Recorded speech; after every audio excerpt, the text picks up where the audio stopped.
Hello everybody, sorry I was just eating a snack here. But welcome to this video, welcome to my Riverdale review here for this most recent episode. And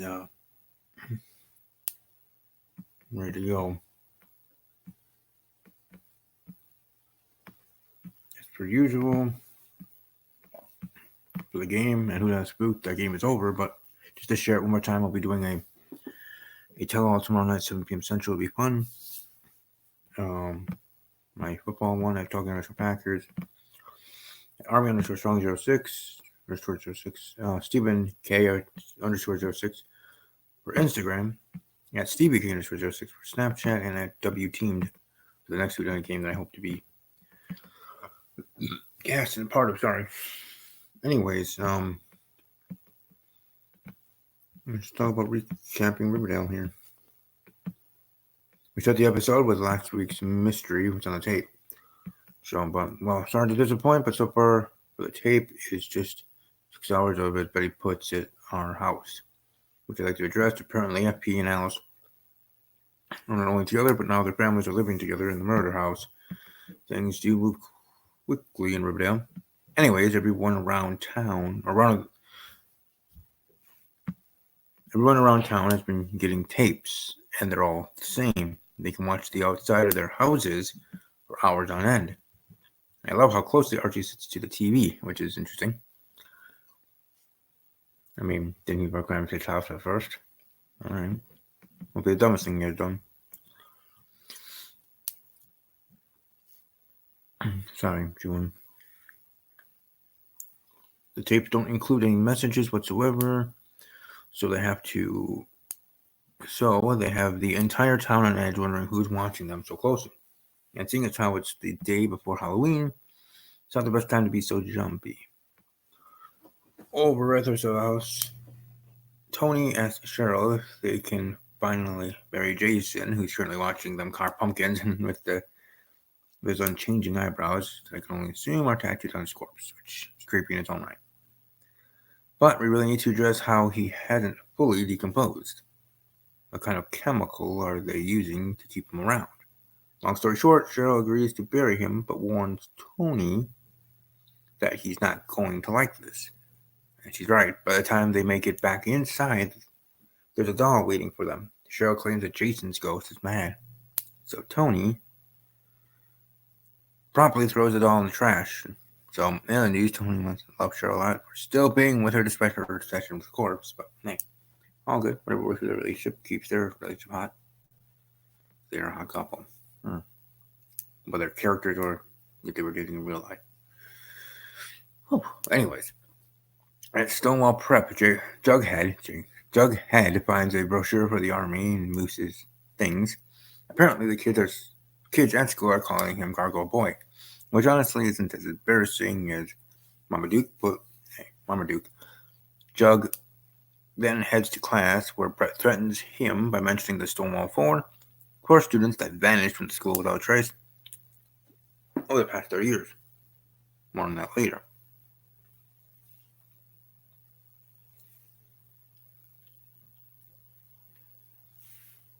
Then at Riverdale High, Betty runs into 2 kids dressed as Cargo King and the Black Hood.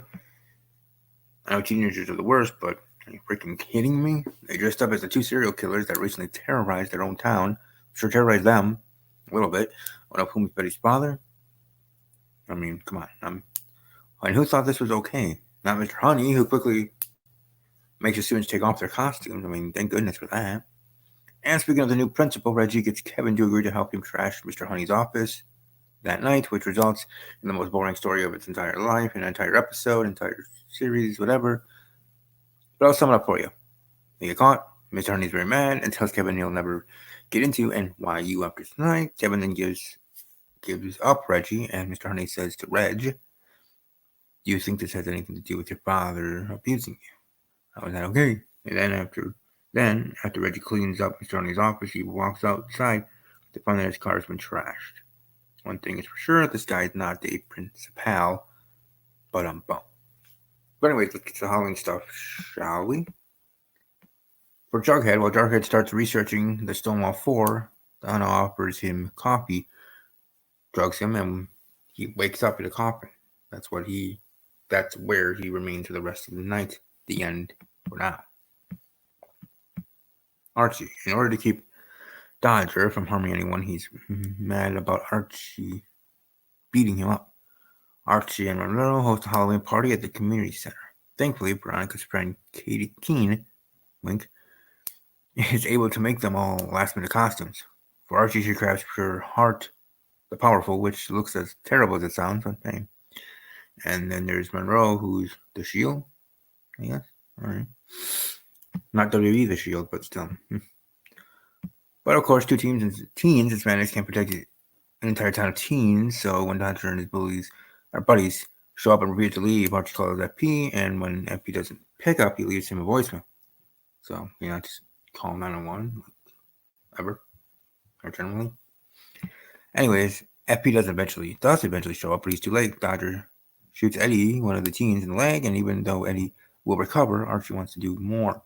So, as Veronica suggests at the end of the hour and in the episode, maybe at the end of the hour, maybe they clean up the streets. And Archie seems to want to do it while wearing his spandex shirt or whatever. But, more than that, I mean, I did laugh every time he tried to be tough while wearing those white boots, but whatever. Veronica spends all of Halloween clothing up at Pop's because just as she's about to head out to the party, a very creepy truck driver pulls up and asks for a home-cooked meal before he gets back on the road to see his family. And she lets him in. Let's talk about this first. For starters, we're to believe that Veronica cooks this meal, and who wants to tell this guy that the very definition of a home-cooked meal means it's not made at a restaurant. But that's not the guy's biggest problem. After spending what I can only assume is hours together, Veronica hears a news report about a serial killer who has escaped Shady Grove Treatment Center. He's called the Family Man, and he's known for forcing his victims to cook them meals before murdering him. Well, there you go, V. Way to go. Instead of serving this guy's pie, she runs downstairs to her club, not out the front door that was right in front of her, but okay, but down to a place that doesn't have an exit. Thankfully, she has a plan, although it relies on this guy carrying a lighter, and what do you know, he does.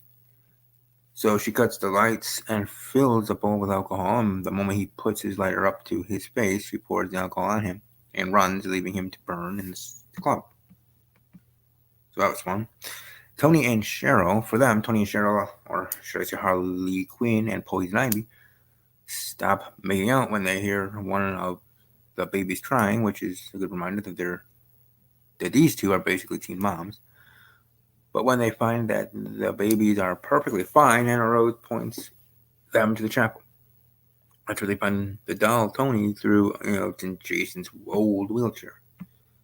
Something's clearly going on, so Cheryl suggests a seance to talk to Jason.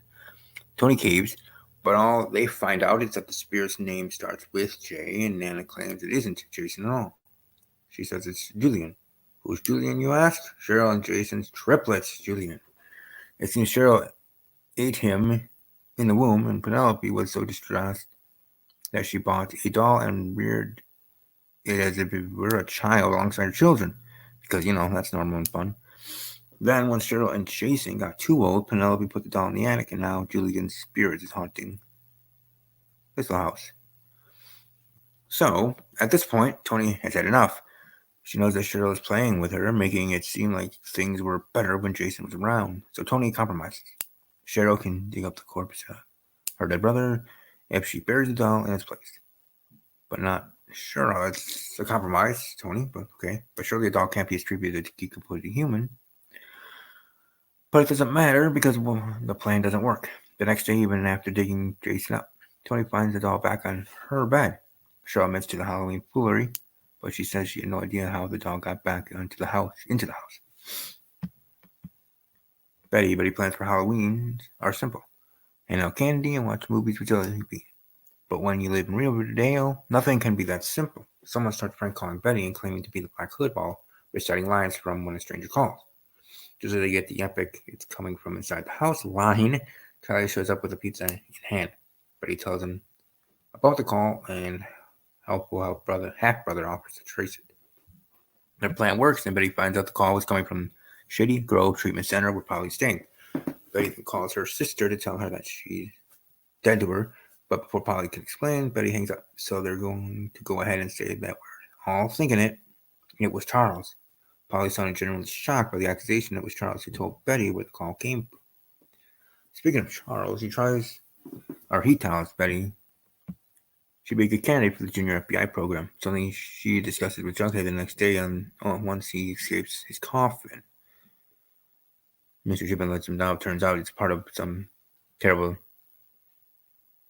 terrible initiation at the Twisted School. Jughead, who returns to his room to find out that Moose has completely vanished, asks Betty, "Are you warming up to our half-brother?" And I thought Cheryl talking and her dead brother's corpse was going to be the most uncomfortable thing about this episode. Anyways, just as Betty tells Jughead that she trusts Charles, we see that he's listening in on their phone call, which also leads me to believe that he's the one who sent the tapes. This guy must be surveying everyone in the entire town. Betty says she's sorry she wasn't there to help Chug when he was stuck in a coffin, and tells her deep down, "I know that if I ever really went missing, that you would be the one to find me." Cut to Betty and FP standing at the Riverdale coroner's office, and in the near future, just as the coroner pulls back the sheet to reveal Jughead. So are they actually killing him? Maybe they will, and then he'll be the ghost to haunt as well. I mean, I'm joking, but I don't know what's going on there. But overall, the vibe of this episode was perfectly suited for the occasion. After all, Riverdale was made for Halloween, with the Archie and Reggie / Kevin stuff. I mean, I could thumbs down, but it'd be what it'd be there. But all in all, good episode. I certainly did enjoy it for what it was there. Certainly didn't hate it. But I hope you all enjoyed it. Like I said, the Ramble _ WBE, not Who Done Spook for that. Not Talking _ Packers. My personal handle at Army _ Strong _ 06 Instagram. At Stephen K _ 06. Snapchat at Stevie K _ 06. And for Double Team at W Teamed for that funness there that I hope to be part of. But I hope you all have a great rest of your evening and weekend. I'll have videos coming out tomorrow. I got the Wrestling Ramble at some point tomorrow. I've got the Tell-All tomorrow night. I have my interview with Caleb the Winner, which will be right before the Tell-All. Then my interview with Billy the Killer, which probably won't be an interview with him, but him answering questions or someone answering questions, or me guessing and go from there. Excuse me, but I'll get that all done by Sunday morning, hopefully, or but whenever. By the end of the weekend, and they can go from there. But I hope you all have a great time, great day, great evening. Above all else, as always, take care.